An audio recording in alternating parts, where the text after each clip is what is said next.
Appalachian genealogy presents St. Patrick's in the Peaks. Hey everyone, and welcome. If you've ever started tracing your family tree back to the Appalachian Mountains, you've probably hit a certain word over and over again. Irish. It sounds simple enough, right? But for family historians, that one little word can cause a ton of confusion. Because in the mountains, Irish isn't just one story. Today, we're going to untangle that knot. So let's just get right to it. Was your Appalachian ancestor really Irish? Now that might sound like a simple question, but the answer? Well, it's surprisingly complex, and it might just rewrite a huge chapter of your family's history. Let's dig in. Here's a perfect real-world example of what I'm talking about. Imagine you're that researcher. The family story is crystal clear. Your Irish grandmother arrived in the 1700s. So naturally, you spend months, maybe even years, digging through Catholic church records, and you find absolutely nothing. It's a classic, frustrating brick wall. But here's the thing. The problem isn't the records. It's the definition of Irish. And this is the key that unlocks the whole thing. See, in early Appalachia, that word Irish was used to describe two completely different groups of people. They showed up in different centuries, they came for different reasons, and, most importantly for us genealogists, they left behind completely different paper trails. Understanding this historical divide changes everything. Just look at the timeline here. It basically tells you the whole story. You've got the first wave, the Ulster Scots, arriving way back between 1710 and 1775. That's before the American Revolution even kicked off. Then you have the second big wave, the Gaelic Irish, who mostly arrived in the 1840s. We are talking about a gap of over 100 years. These folks didn't just belong to different groups, they arrived in fundamentally different Americas.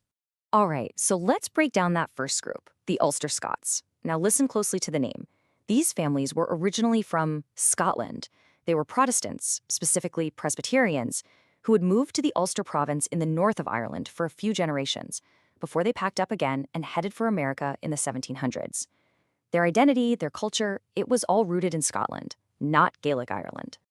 And now for the second group, the Gaelic Irish. Now this is the group that probably comes to mind for most people when they hear Irish immigrant. They were overwhelmingly Catholic. They came from the southern and western parts of Ireland, and their massive wave of migration happened much, much later, driven by the absolute tragedy of the Great Famine in the 1840s. So let's put it side by side, because the difference is, well, it's night and day. On one side, you have the Ulster Scots, Presbyterian, Scottish roots, arriving in the 1700s to build log cabins on the raw American frontier. On the other side, the Gaelic Irish, Catholic, arriving a whole century later and heading into bustling industrial cities. These aren't just slightly different stories, they are completely different worlds. And trying to find one group's story in the other's records, it is the fastest way to hit a genealogical dead end. Okay, so these two groups didn't just differ in who they were worlds apart in where they went. Their settlement patterns are like two completely different maps laid over America. And for a genealogist, following the right map is one of the most powerful clues you have. The Ulster Scots created what was basically a river of migration. They'd land in ports like Philadelphia, and from there, they just flowed south down the Great Wagon Road. These were the trailblazers, the ones pushing deep into the Appalachian backcountry, setting up the very first European homesteads in those remote valleys of Virginia, the Carolinas, and Tennessee. Now, the path for the Gaelic Irish, it looks completely different. They arrived a century later, into a much more industrial America. They tended to settle in the booming port cities of the Northeast. We're talking New York, Boston, Philly. Their lives were defined by crowded urban neighborhoods, tight-knit parish communities, and hard industrial work, not by frontier homesteads. Okay, that's the history. So how in the world do you apply this to your own research? This is where we get into the practical, hands-on stuff.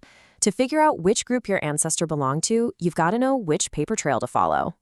Think of this slide as your cheat sheet. This is your Rosetta Stone for Appalachian genealogy. For your Ulster Scots ancestors, you're looking for Presbyterian church records, land grants, and maybe even militia lists that prove they were on the frontier. Their communities were rural and built around extended family or kin. But for the Gaelic Irish, you need to be looking for Catholic parish records for those baptisms and marriages, ship passenger lists, naturalization papers, and city directories that pin them to a specific urban neighborhood. Following the wrong column here is like trying to find a farmer in a factory. You're just in the wrong place. So let's circle all the way back to that researcher we talked about at the beginning. The one hitting that brick wall looking for her Irish grandmother from the 1700s. Now that we have our toolkit, we can see exactly how to solve this puzzle. And here it is. This is that aha moment. First, the timeline, mid-1700s. Bam, that points directly to the Ulster Scots wave. Second, the migration route, western North Carolina, which is right on the Great Wagon Road path. Third, the records. Instead of looking for Catholic records that were never there, the researchers switched to looking for Presbyterian session minutes. And finally, the ultimate proof, a land grant, the absolute classic document of a frontier settler. So, it turns out the family story wasn't wrong, it was just incomplete. The Irish grandmother was real, but she was Ulster Scots. Her history wasn't one of famine ships and city tenements, but a much older, more rugged story rooted in the Scottish lowlands, a stop in Ulster, and then carving a life out of the raw American frontier. And look, this is about so much more than just getting the facts right on a family tree. Understanding this distinction unlocks a way deeper understanding of your ancestors' life, their world, and the very culture they helped build from scratch. And this is really why it matters. So much of what we think of as classic Appalachian culture, the ballads and the fiddle tunes, the distilling traditions, even unique patterns of speech and dialect, it all traces directly back to these Ulster Scots settlers. When you correctly identify your ancestor, you don't just find a name, you find your place in this incredibly rich cultural story. When it comes down to it, it's really this simple. The labels our families pass down can sometimes hide the actual journey. But if you take the time to understand the path your ancestors walked, you won't just find their name in a dusty record book, you'll find their true story. So I'm going to leave you with a question to chew on for your own research. Could that Irish ancestor in your family tree actually be part of this other, older Great Migration? The clues are out there, waiting in the records, if you know which path to follow. Thanks for joining us today. Like, follow, and share for more Appalachian history, stories, and genealogy. Visit us on the blog at www.appalachiangenealogy.com.